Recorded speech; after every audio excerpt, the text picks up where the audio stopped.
Okay, so, hi. First, I think I better introduce myself for anyone who hasn't seen my previous video. Here are the basics. No life story. I'm Helen.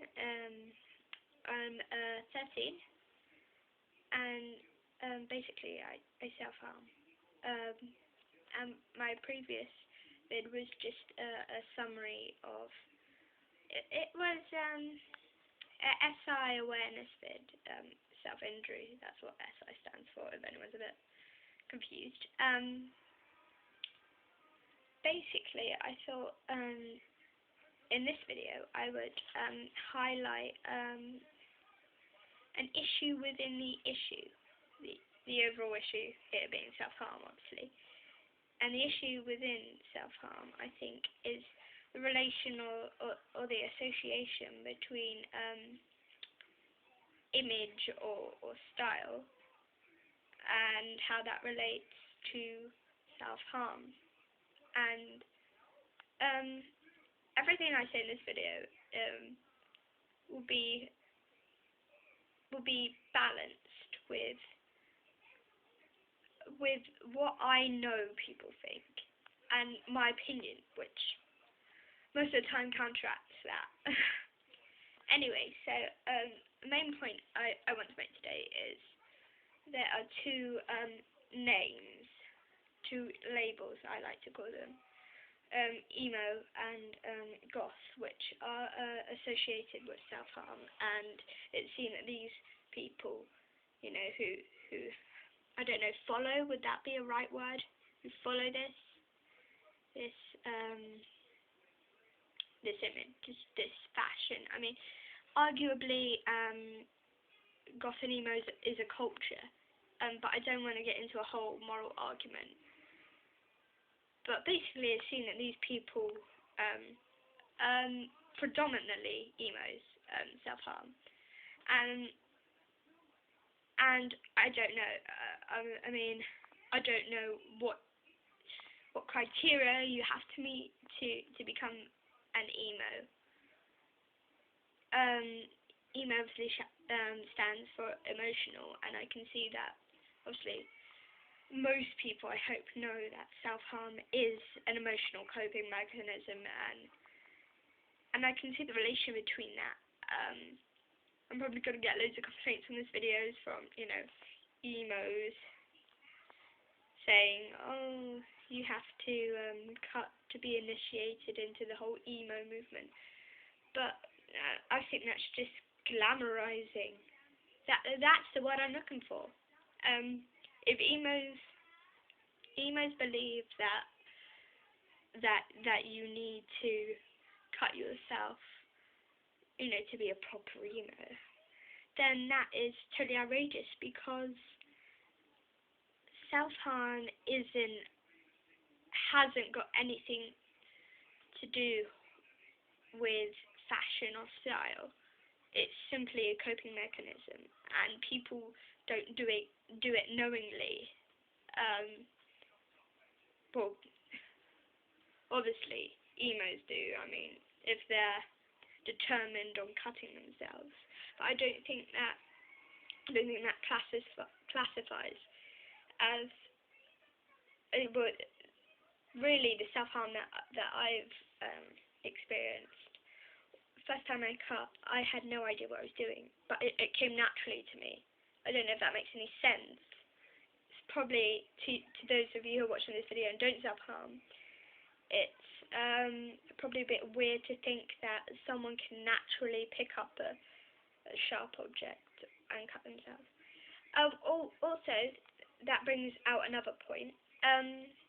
Most people think that there's no other self-harm apart from wrist slitting, which I find a bit.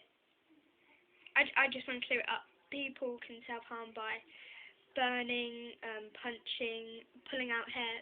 There's a number of ways people can harm themselves. It doesn't. If someone's bruising themselves or burning themselves, it still classifies as self-harm, even though if they're not cutting themselves. I just want to clear that up. But I just want to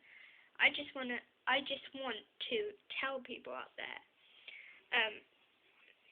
not to judge, because basically I've said this before in some of my other vids, that I've only ever made one.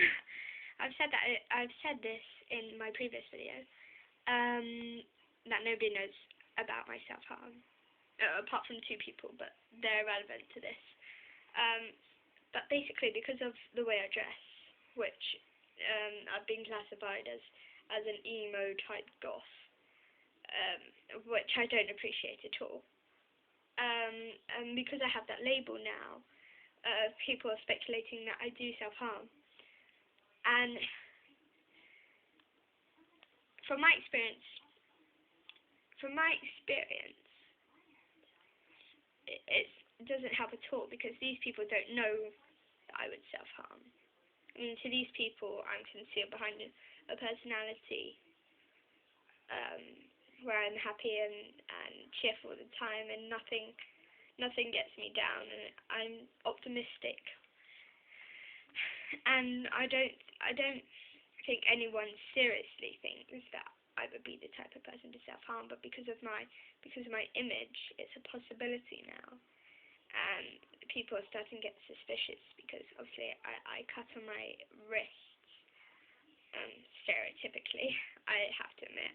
And obviously I have to hide my scars, which involves long sleeve tops in the winter, jumpers and gloves, and people are, aren't you hot in that? And I'm like, no, I'm fine. I'm really and truly, I'm boiling, and I long to feel the breeze on my arm, but it's just not a possibility, because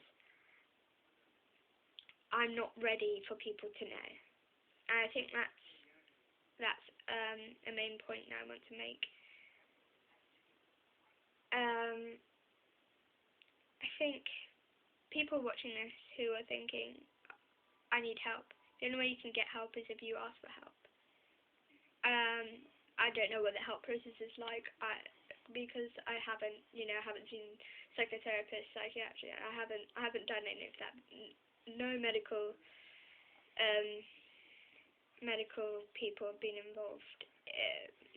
Nobody knows. But what I can say to you is, if you want help, you have to seek it. You have to tell someone. You can't expect the help to just arrive, because it's not something that is detectable, really. If you think about it, if someone's got a cold, or if someone's ill physically, a doctor can see that. But most self-harmers are extremely talented at hiding their true feelings. So I suggest that if you want help, you have to go seek it. Anyway, that's completely off of the point. I'm kind of blabbering here. But I just want to say, I really want to know your views. I mean, emos, do you think they have to cut to be classified as an emo? Or do you think, or perhaps you think that all people cut are emo?